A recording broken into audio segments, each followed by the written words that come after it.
I'm giving away a key for the EU region on PSN for Umurangi Generation VR. If you'd like to enter, simply like the video and comment below something that you think is interesting or that you like about the game. And in a couple days, I will pick a winner. I'll reply to one of your comments, whoever's won, and I'll ask for your Twitter and your email or whatever in terms of contacting, and I'll send the key your way. This only applies to the EU though, which is the UK and the rest of Europe. No American, unfortunately, for the giveaway on this one, but I'm sure in the future I'll get some American keys and stuff for other games. But for today, just the EU. So go ahead and do that if you want to be entered. Can I get a selfie with the penguin? Ready?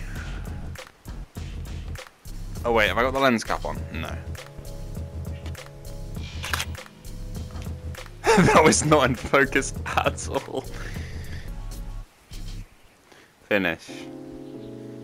Does that count as a photo of a bird? I don't know. Oh my god, this is a game made for me. Hello everybody and welcome back to a video on Umurangi Generation, a game on PSVR2 that came out of nowhere for me. It was on my anticipated games of the month for April. It dropped and I finally got my hands on it after the week 1 patch has been installed. I'm not quite sure what that did, but the game in its current state is what I'm going to be reviewing as of April 29th, 2024. Umurangi is a game where you take photos. That is the main gameplay loop. You are put in a location, you traverse this location, they are fairly small, and you look for photo bounties, which are certain things like items, animals, or people. And it's your task to get certain photos, line up the shot, and then you get paid for it. This then leads to you getting upgrades, getting better gear, having more options and sliders for your photographs after they're done, so you can play around with them in post, and progressing through each of the levels.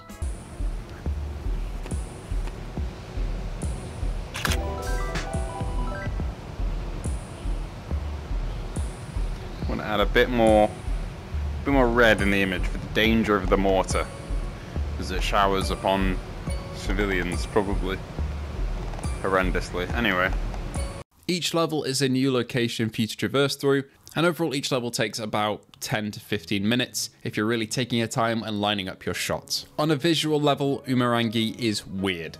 It's clearly indie, but it leans into that. It throws vibrant colors at you in a very Stray-like way in certain areas.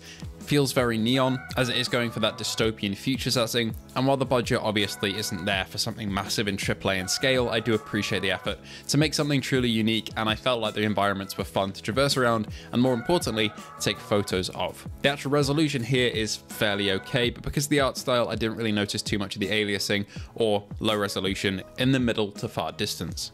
I'm also fairly sure that it's not reprojected, at least I couldn't feel it, so that's always a good sign.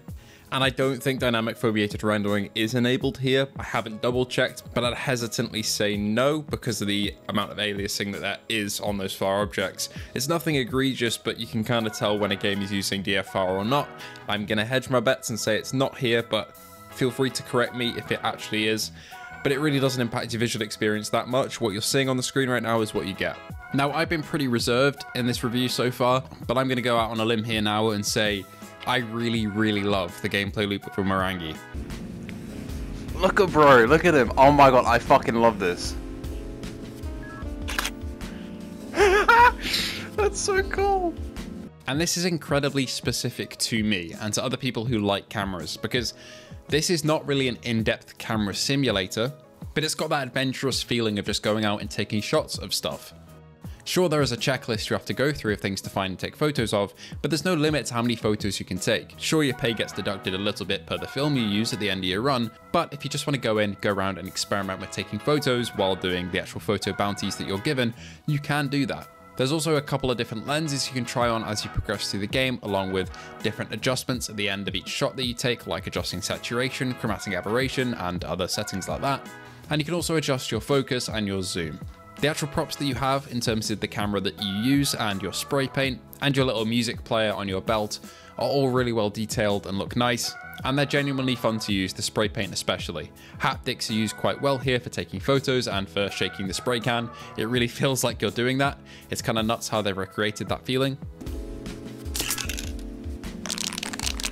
Oh, and the haptics go for that as well. I'm an adult. but it genuinely is just fun to traverse around these environments, taking shots, and kind of checking out the visual storytelling as well, because there is quite a dystopian story being told in the background through context clues throughout the game.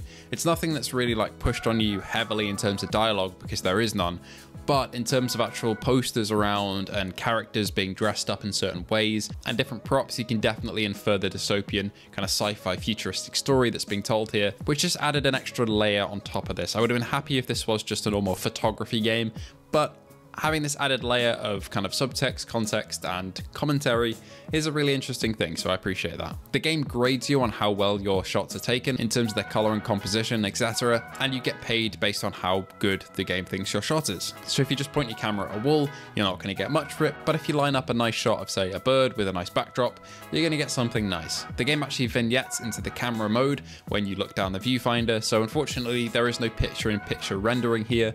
There's no viewfinder or screen at the back of the camera that kind of shows you it in real time in relation to the rest of the world while you're just looking around. You got to put it up to your eye and it kind of goes into that crossfire scoped in look. I really don't mind that here. It just makes me feel more immersed into the aspect ratio that I'm shooting in. And this whole gameplay loop is just an itch that I never knew needed to be scratched in terms of PSVR2 gameplay, because it's filling a void for a game that I didn't even know I needed. The music is also something that I didn't expect to enjoy so much. The little tunes that play as you take your photos are quite well put together.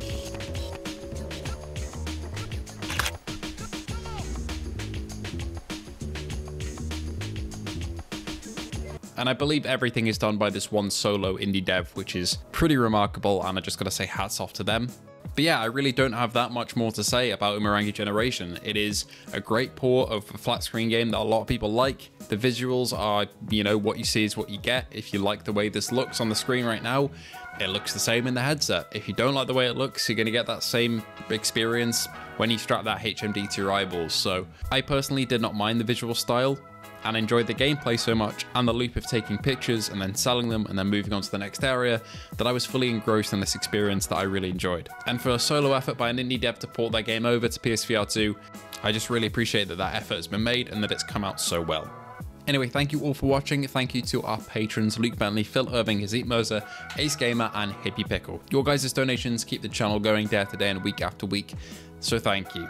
If you want to join the Patreon or YouTube membership, or the Discord, the links are all in the description below. Thank you all for watching, consider liking and subscribing, and I'll see you tomorrow for hopefully 2 videos if everything goes to plan, so I'll see you then. There's no good art, only art. I like that. I really like that.